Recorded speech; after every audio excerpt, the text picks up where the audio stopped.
소식을 들은 이스라엘 백성들의 반응은 어떠합니까? 우리 11절과 12절의 말씀, 두 절의 말씀 함께 읽어보도록 하겠습니다. 이스라엘 자손이 들은즉 이르기를 르우벤 자손과 갓 자손과 므낫세 반지파가 가나안 땅의 맨 앞쪽 요단 언덕가 이스라엘 자손에게 속한 쪽에 제단을 쌓았다 하는지라.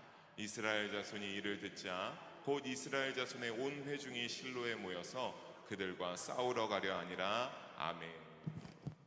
자, 이제 정상적으로 나옵니다, 여러분. 네, 자, 이제 이를 듣고 이제 싸우러 가려고 이렇게 결단을 하게 됩니다. 그래서 이제 싸우려 가려고 하게 되는데, 여러분 오늘 가만히 보니까 이스라엘 자손이 들은즉, 근데 또 하필 큰 제단을 쌓았는데 여기 빨간색 보게 되면 이스라엘 자손에게 속한 쪽에, 이 두 지파 반에게 속한 쪽이 아니에요.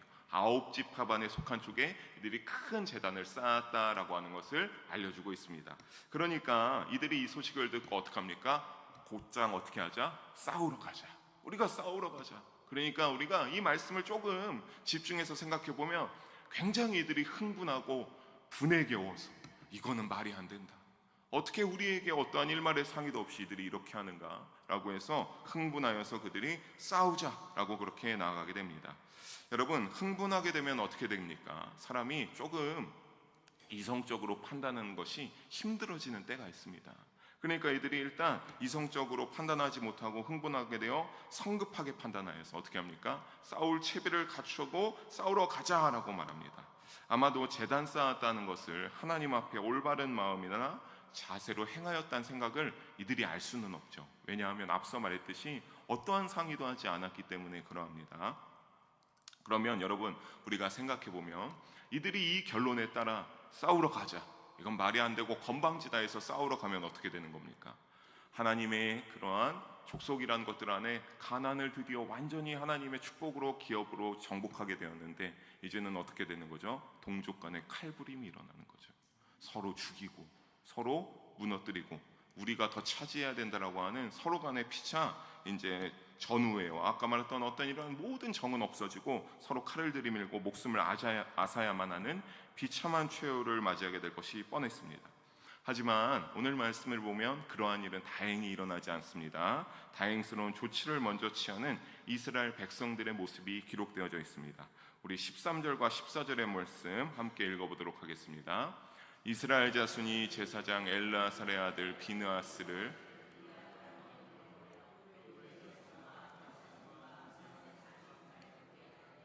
이스라엘 각 지파에서 한 지도자씩 10 지도자들 그와 함께하게 하니 그들은 각기 그들의 조상들의 가문의 수령으로서 이스라엘 중에서 천부장들이라. 아멘.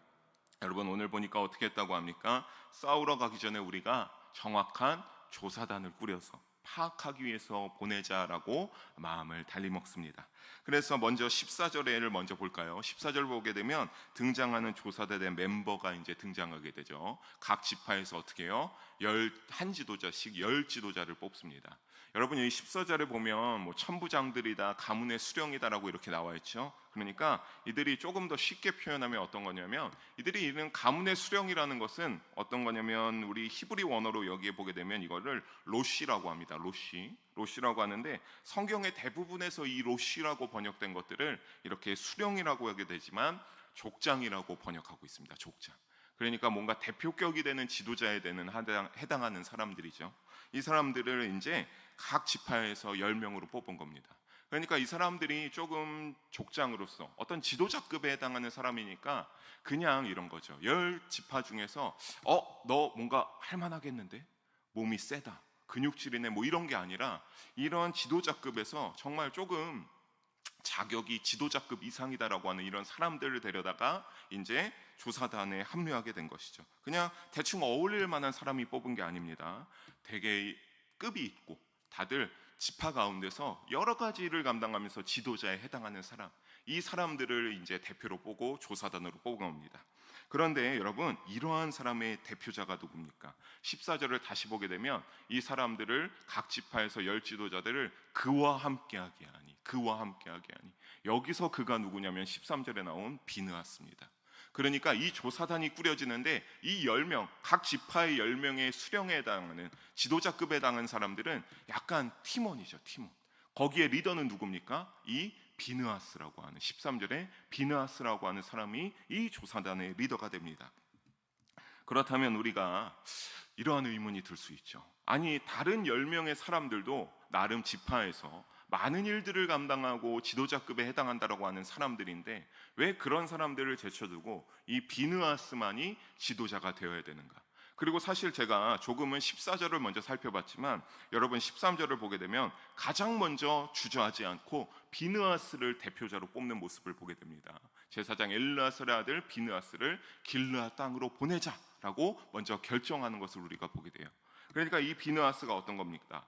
굉장히 먼저 누구를 떠올리든 이러한 뭔가 하나님의 믿음 가운데 정의롭게 판단하는 데 있어서는 이 비느하스가 어떠한 많은 사람들 중에서도 어떠한 사람입니까? 적격인 사람이다라고 하는 거죠. 굉장히 적격인 사람이다. 그렇다면 우리가 비느하스가 어떠한 사람이길래 이렇게 이들이 가장 먼저 비느하스를 리더로 세울 수 있는, 팀장으로 세울 수 있는 그 자격이 있는가? 여러분, 그 몇 가지 사건들이 있어서 비느하스가 자격이 입증되었기 때문입니다. 먼저 민수기 25장을 보면요, 거기에 유명한 바알부올 사건이 일어나게 됩니다. 바알부올 사건 때는요, 이스라엘을 우상 숭배로 더럽히게 만들어서 미혹하는 이 시므리와 고스비라는 사람이 있었습니다. 그래서 상당수의 많은 사람들이 이 우상 숭배를 하며 하나님 앞에 범죄하게 되었는데요. 그때 모세가 뭐라고 하냐면 이것을 알고 어떻게 하냐면 범죄한 자들을 싹 다 죽이라고 명령을 내렸을 때 이 비느하스가 거룩한 하나님을 향한 믿음으로 거룩한 분노가 타올라서 창을 들고 이 시므리와 고비스를 창으로 찔러 관통시켜 죽이는 그러한 공로를 세워서 이때 어떻게 되느냐? 내가 영원히 비느하스야 너를 이스라엘의 대제사장으로 영원토록 세우겠다라고 하는 대제사장 직분의 언약을 받게 됩니다. 그래서 중간에 보면 잠깐 엘리 제사장으로 바뀌는 때가 있지만 이후에 쭉 이 비느하스의 아들들과 가문이 영원한 대제사장의 언약을 쭉 이어가는 것들을 여러분 말씀 가운데 찾아볼 수가 있습니다. 또 이어서 민수기 31장에서 그는 또 어떻게 했냐? 모세를 도와서 미디안 정복 전쟁에 참여해서 혁혁한 공을 세우는 그러한 일에 이 비느하스가 열심을 내었습니다. 그러니까 두 지파반이 세운 제단이 우상이냐 아니냐의 여부를 가리는 데 있어서 가장 어떠한 겁니까? 적격인 인물, 판단에 있어서 비느하스가 대표로 뽑히는 것은 매우 적절하고 좋은 선택이었다라고 하는 것을 우리가 알 수 있습니다. 사랑하는 성도 여러분, 저는 여러분 모두 한 분 한 분이 이러한 비느하스의 태도를 닮아가기를 주님의 이름으로 소망합니다. 여러분, 세상이 참 어려운 시대고 나라가 시끄러운 가운데 있죠. 여러분, 그럴 때 우리는 꼭 반드시 오직 예수님밖에 우리의 소망이 없음을 잊지 마시고, 여러분 그냥 그렇게 살아가는 것이 아니라 이 세상 가운데 제가 이 말씀을 드리는 이유는 여러분 우리가 이 세상 가운데 그냥 흘러가는 대로 살아선 되겠습니까? 왜 우리가 구별된 자라고 하고 왜 우리가 빛과 소금처럼 살아가라고 하십니까? 여러분이 조금은 다르게 이 비느하스와 같이 살아가는 그러한 것을 하나님이 우리에게 부탁하셨기 때문입니다. 사랑하는 성도 여러분, 믿음의 힘을 내어서 열심으로 살아가시길 바랍니다. 근데 그냥 열심으로 살아가는 것이 아니라 여러분 비느하스처럼 믿음의 내적으로나 외적으로나 하나 되어서 완벽함을 이루는 그러한 믿음의 사람이 되어야 될 줄로 믿어 의심치 않습니다. 그럴 때 우리는 어떻게 되겠습니까? 우리 역시 하나님의 방법대로 여러분 비느하스처럼 여러분을 쓰실 줄로 믿어 의심치 않습니다. 어려운 가운데 있으나 고난받기를, 예수님의 이름을 믿음으로 고난받기를 주저하지 마시고 하나님을 향한 믿음을 소홀히 하지 않기를 열심을 내어서 또 여러 가지로서 힘을 내어서 여러분 이 비느하스와 같이 하나님의 일을 위하여서 쓰임받는 우리가 되기를 주님의 이름으로 소망하고 간절히 축복합니다. 조사단은 15절을 보니까 곧장 길르앗 땅으로 향하게 돼요. 그래서 루벤, 갓, 므낫세 반지파를 만나서 말합니다. 뭐라고 말하는지 우리 16절 한번 읽어보도록 합니다. 여호와의 온 회중이 말하기를 너희가 어찌하여 이스라엘 하나님께 범죄하여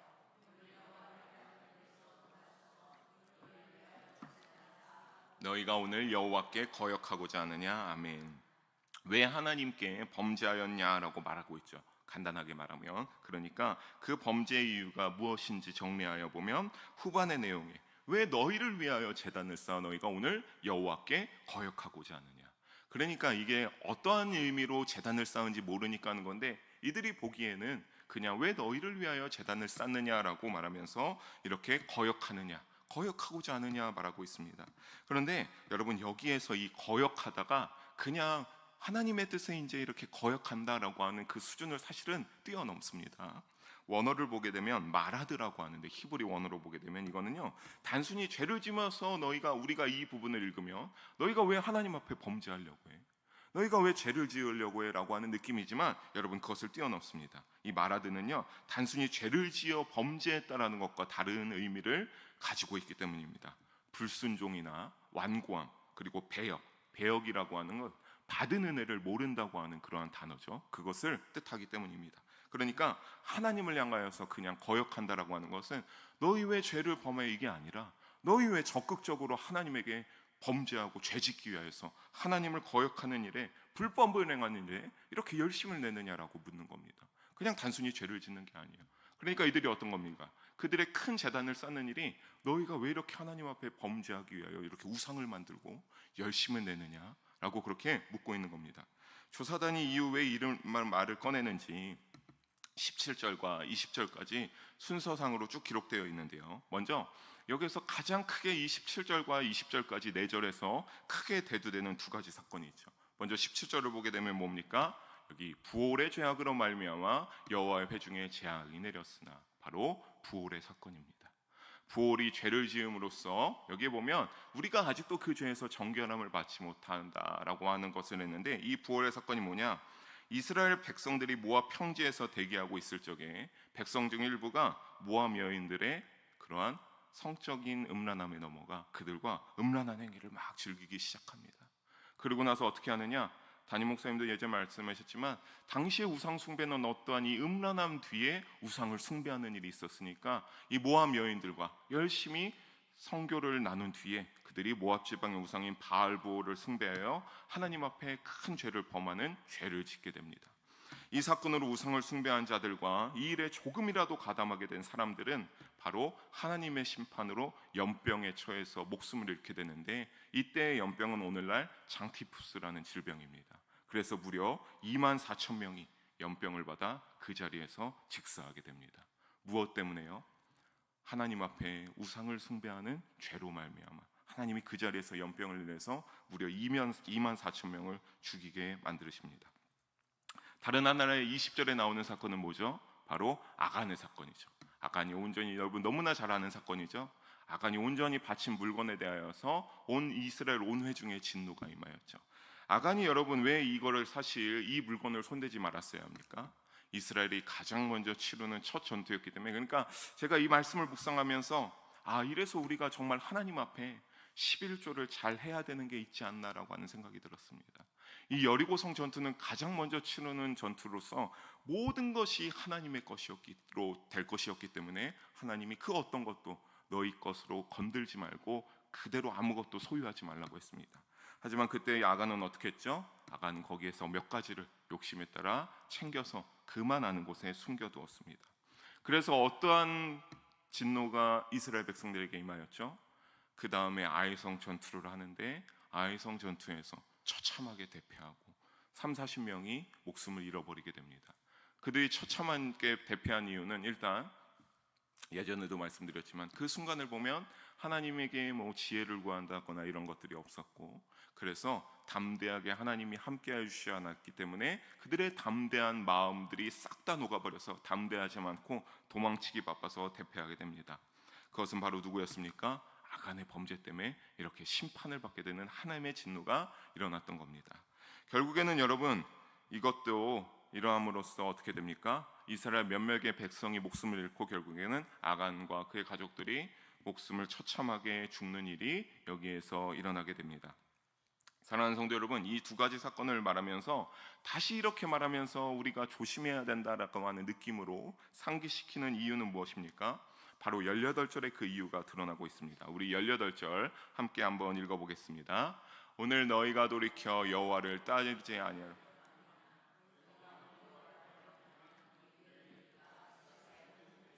진노하시니라. 아멘. 어떻게 한다고요? 너희가 범죄하게 되면 누구뿐만? 너희 두 지파 반만 범죄하면 너희만 심판받고 끝나는 것이 아니다. 누구에게도요? 우리에게도 심판이 임한다. 하나님의 진노가 임한다라고 이 조사단이 와서 비느하스와 같이 와서 이들이 이렇게 말하고 있는 겁니다. 앞선 두 사건에서도 본 것처럼 죄는 누구 하나에게서 여러분 그치지 않는 것을 잊지 마시기를 주님의 이름으로 부탁드리겠습니다. 내가 죄를 짓는다고 여러분 그냥 그렇게 끝나지 않습니다. 누군가 여러분 보니까 제가 목회자의 아들로 살아오면서 보니까 교회에 어떠한 일이 크게 일어나거나 시끄러운 일이 나서 교회에 분열이 일어나거나 갈등이 일어나게 되면 그거는 꼭 이 말씀처럼 누군가 미세하게 작은 것으로부터 시작합니다. 작은 것으로부터 시작해서 그 파장은 엄청나게 커지고 갈라지게 되거나 누가 떨어져 나간다거나 최악은 그 귀한 하나님이 보시기에 얼마나 귀한 영혼입니까? 그 귀한 영혼이 다시는 신앙생활을 안 하겠다라고 해요. 언젠가 하나님이 인도하셔서 그들을 돌아오게 하시는 일이 있긴 하겠지만 어쨌든 뭔가 이 죄악이 들어와서 작은 죄악이 이렇게 커져서 아주 안 좋은 갈등과 역할을 한다. 따지고 보면 굉장히 사단이 좋아할 일들이죠. 여러분 그래서 사도 바울은 뭐라고 말했습니까? 특히 고린도전서 5장 6절에 보면 뭐라고 말합니까? 적은 누룩이 어디에요? 온 덩어리에 퍼지는 것을 너희가 알지 못하느냐. 이 적은 누룩 죄악을 말하죠. 아무리 빵에 조그만 누룩이라도 시작할지라도 순식간에 퍼져가는 것처럼 사도 바울은 너희가 이렇게 죄악을 조심해야 된다라고 말하고 있습니다. 하나님께서는 이스라엘 백성들이 죄에 대하여서 연대 책임을 지게 했던 것을 이 조사단이 와서 말하는데 여러분 우리라고 오늘이라고 다르겠습니까?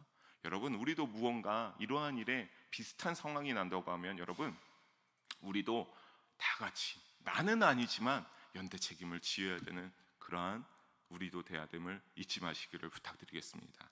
왜냐하면 우리도 누구이기 때문에 그렇습니까? 여러분 신약 이후에 살아가는 우리의 교회들은요 모두 영적 이스라엘을 예표하기 때문에 그렇습니다. 우리가 영적 이스라엘로서 어디를 향하여서 열심히 이렇게 여러분 믿음 생활하십니까? 하나님이 우리를 구원하시는 그 하나님 나라, 여기에서는 가나안이지만 우리에게는 영적 가나안이죠. 거기를 가기를 원해서가 아니겠습니까? 여러분 그렇다면 한 사람의 범죄는 신앙 공동체 우리에게도 똑같이 오늘 말씀과 같이 악영향을 미치게 됩니다. 그러면 우리는 이러한 상황 가운데 어떻게 해야 되겠습니까? 여러분 어떠한 삶으로 어떠한 믿음으로 어떠한 행동으로 살아가야 되겠습니까? 그것을 우리 히브리 기자가 잘 알려주고 있습니다. 우리 히브리서 3장 13절의 말씀 함께 읽어보도록 하겠습니다. 오직 오늘이라 일컫는 동안에 매일 피차 권면하여 너희 중에 누구든지 죄의 유혹으로 완고하게 되지 않도록 하라. 아멘. 어떻게 하라고요? 오직 오늘이라 일컫는 동안에 매일매일 하루하루를 살아가면서 어떠한 내가 사랑하고 우리의 공동체 가운데 어떤 사람을 볼 때 그 사람이 죄의 유혹에 빠지는 것 같다, 그 사람의 삶이 정말 건강하지 못하고 신앙적으로 바르지 못하라고 하면 어떻게 하라고요? 손을 내밀어서 어떻게 하라? 권면하라. 그렇게 살면 안 된다. 우리가 좀 더 잘 믿음으로 살아가야지. 여러분 이런 거는요 내가 잘나기 위해서 하는 게 아닙니다. 내가 잘나기 위해서 뭔가 나의 그런 세력을 만들기 위해서, 그래서 뭔가 교회에서 한따까리 하려고 이렇게 하는 게 아니에요. 정말 오직 하나님 영광을 위해서 좀 하라는 겁니다. 내가 무슨 기득권을 쥐고 힘을 입고 그래서 하는 것이 아니라 피차 권면하여 우리가 함께, 왜냐하면 영적 이스라엘로서 어디를 가야 됩니까? 가나안을 하나님 나라를 향하여 가야 되잖아요. 내가 그걸 해서 교회에서 혁혁한 공을 세워서 인정받기를 원해서가 아니라 우리가 함께 하나님 나라를 향하여 이렇게 해야 될 줄로 믿어 의심치 않습니다. 여러분 우리는 유기적인 영적 공동체를, 그래서 이것을 기억하면서 잊지 마시기를 바랍니다. 여러분 한 분 한 분이 때로는 눈이 되는 역할을 하기도 하고, 때로는 위가 되는 역할을 하기도 하고, 때로는 손과 발이 되는 역할을 하기도 합니다.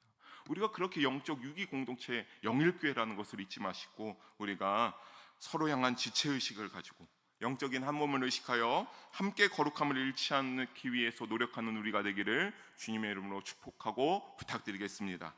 이스라엘의 서로를 향한 한 공동체라는 사실을 잊지 않고 조사단은 이어서 의견을 제시하죠. 어떤 의견을 제시합니까? 이러한 사건이 있지 않았냐, 그러니까 우리가 하나로서 좀 더 잘 공동체성을 강조하면서 19절에 이렇게 말합니다. 함께 읽어봅니다. 그런데 너희의 소유지가 만일 깨끗이 하지 아니하거든 여호와의 성막이 있는 여호와의 소유지로 건너와 우리 중에서 소유지를 나누어 가질 것이니라. 오직 우리 하나님 여호와의 제단 외에 우리에게도 거역하지 말라. 아멘. 하나님의 은혜에 이르지 못하는 그러한 방법들을 보면서 만일 너희가 걱정하는 거죠. 이거 여러분 이렇게 막 끝에 보면 우리의 이러한 말을 거역하지 말라. 너 이거 우리의 말 따라야 되라고 하는 것도 물론 맞습니다. 근데 여러분 이게 조금 더 세다기보다 정말 어떠한 마음에 사는 거냐면 이 두 지파반을 너무나 사랑하는 마음으로, 야 너희 이렇게 해서 하나님 앞에 범죄해서 우리 모두가 이렇게 하나님에게 진노에 임하는 죄악을 저지르면 안 된다라고 이렇게 말하는 겁니다. 그러니까 그래서 이렇게 말하는 거죠. 혹시나 너희가 걱정하는 거죠. 너희가 살아가는 그 기업이 조금 오염되고 죄악으로 얼룩져 있냐? 그러면 우리에게 와. 우리의 기업을 너희에게 나눠줄게. 우리의 성전 근처에서 우리가 함께 살며 우리가 하나님 앞에 예배하며 하나님 앞에 더욱더 하나 되는 공동체로 살자. 너희의 기업은 없으나 우리가 기꺼이 너희를 위하여서면 우리의 기업을 너희가 살 공간으로 나눠주겠다라고 말하고 있는 겁니다. 무엇을 위하여서? 우리 함께 하나님의 축복 안에 거하자. 우리 함께 하나님의 구원을 받아야 되지 않겠냐 라고 해서 이렇게 권면하는 겁니다. 그래서 마지막에 뭐라고 하는 겁니까? 우리에게 거역하지 말라. 우리의 이러한 요청을 거역하지 말라. 우리 안 그러면 하나 되어서 하나님의 진노를 받게 되는 이 두 가지 사건들이 있지 않았냐. 다 미세한 죄로 인하여서 하나님의 진노로 심판이 일어났으니까 우리가 이를 피하기 위해 하나님 앞에 똑바른 믿음으로 서 있자. 하나님 앞에 함께 살아가자라고 이렇게 권면하고 있는 겁니다. 여러분 진실한 마음에서 이와 같이 제안한 것을 잊지 마시길 바랍니다. 그래서 우리가 이것을 보면서 우리에게 영적인 귀한 교훈이 되는 것은 무엇입니까? 바로 비느하스와 이런 초사단의 사랑을 우리가 여기에서 진실한 마음을 여실히 엿볼 수 있다라고 하는 겁니다. 두 지파반을 한 공동체로서 너무나 사랑하여 하나님에게서 벗어나는 길을 막아 바른 길로 인도하고 싶은 태도는 우리 영일교회 성도님 한 분 한 분도 마땅히 마음의 귀한 태도와 본으로 여기셔서 여러분 주위에 아직 믿음이 없는 자들, 신앙이 약한 자들을 주님께로 함께 이끌어가는 놀라운 그러한 사명을 잘 감당하셔서 하나님께 칭찬받는 우리 성도님들 한 분도 빠짐없이 되시기를 주님의 이름으로 축복합니다. 사랑하는 성도 여러분, 히브리서 기자는요 히브리서 12장 15절에 이렇게 말했습니다. 너희는 하나님의 은혜에 이르지 못하는 자가 없도록 하고 쓴뿌리가 나서 괴롭게 하며 많은 사람이 이로 말미암아 더럽게 되지 않게 하라 라고 말합니다. 여러분 우리가 서로 좀 더 방금도 말씀드렸지만 이 말씀에 따라 더욱더 그러니까 어떻게 해야 되겠습니까? 서로 좀 더 뜨거운 관심과 애정을 가지고 우리가 믿음의 바른 길로 가야 될 줄로 믿습니다. 그러면 제가 지금 바른 길로 믿음으로 가자라고 했는데 우리는 어떤 바른 길입니까? 당연히 믿음 안에 거하는 것은 기본적인 베이스가 되고요, 하나님 나라에 들어가는 구원을 향하여 가는 길로만 우리가 가야 될 것을 잊지 마시기 바랍니다. 대표적인 모델을 보여주신 분이 있지 않습니까? 바로 누굽니까? 우리가 제가 방금 말씀드린 대로 서로 뜨거운 관심과 애정을 가지고 정말 나의 조금은 귀한 것 나도 나눠주기 힘들지만 나눠줘서 우리 하나님의 은혜 안에서 날개 아래서 떠나지 말자라고 하는 것, 누가 그렇게 하셨습니까? 바로 예수님이죠. 여러분 예수님이 그렇게 하지 않았습니까? 예수님이 그렇게 했잖아요. 끊임없이 하나님이 은혜를 베풀고 인도하고 너희에게 그렇게 해도 그래도 정신을 차리지 못하고 늘 죄악에 어덕이고 늘 우상을 짓고 늘 우상을 섬기고 이러니까 하나님이 나중에 어떻게 했습니까? 예수님을 보내셔서 우리를 이 히브리서 12장 15절 말씀대로 우리 모두를 죄의 쓴 뿌리에서 건져내기 위해서 어떻게 했습니까? 예수님을 보내서 십자가에 돌아가는 자기 희생을 예수님이 보여주심으로 우리가 구원받을 수 있지 않았습니까? 아무런 죄가 없음에도 우리를 너무나 사랑하여서 이를 감당하셨듯이 여러분 우리도 주위에서 그렇게 사랑으로 살아가는 우리 영혼 공동체가 되어야 될 줄로 믿습니다. 이 합당한 삶의 태도를 닮아가는 영일 공동체가 되어 이 세상 속에 하나님의 정신과 사상을 품고 살아가기를 주님의 이름으로 소망합니다. 말씀을 맺습니다. 나중에 여러분 21절 이후에 또 살펴보게 될 건데 거기에 보게 되면 두 지파반의 해명을 듣겠지만 여러분 그들은 앞서 말한 대로 이렇게 말하죠. 우리가 했던 대로 아니다, 우리는 하나님의 은혜를 기념하고 너희와 하나라는 것을 기념하기 위해서 이 큰 재단을 쌓았다라고 해서 그것을 이제 듣고 큰 재단을 용납하게 되는데 그건 우리가 다음 시간에 자세하게 보는데 여러분 사실 너무나 성급했던 나머지 9지파반도 실수가 있습니다. 왜냐하면 그들을 안 좋게 여기고 곧바로 전투를 하자라고 그렇게 말하였기 때문입니다. 두 가지 모습들, 그들은 소통하지 않고 멋대로 재단을 쌓고 떠난 것, 그리고 다른 9지파반은 곧바로 전투하자라고 하는 이러한 두 가지 모습들을 보면서 우리가 요청되는 자세는 무엇입니까? 바로 여러분, 신중함과 결단력입니다. 여러분, 그냥 그런 대로 하는 게 아니라 우리의 지식을 의지하여 판단할 것이 아니라 하나님 말씀 위에 서서 정말 신중하게 그 말씀에 근거를 두어서 이게 맞는가 아닌지 신중하게, 여러분, 내 기준과 내 지식이 아니라 영적 양심에 따라 판단하고 신중하게 결정하시기를 주님의 이름으로 부탁드리겠습니다.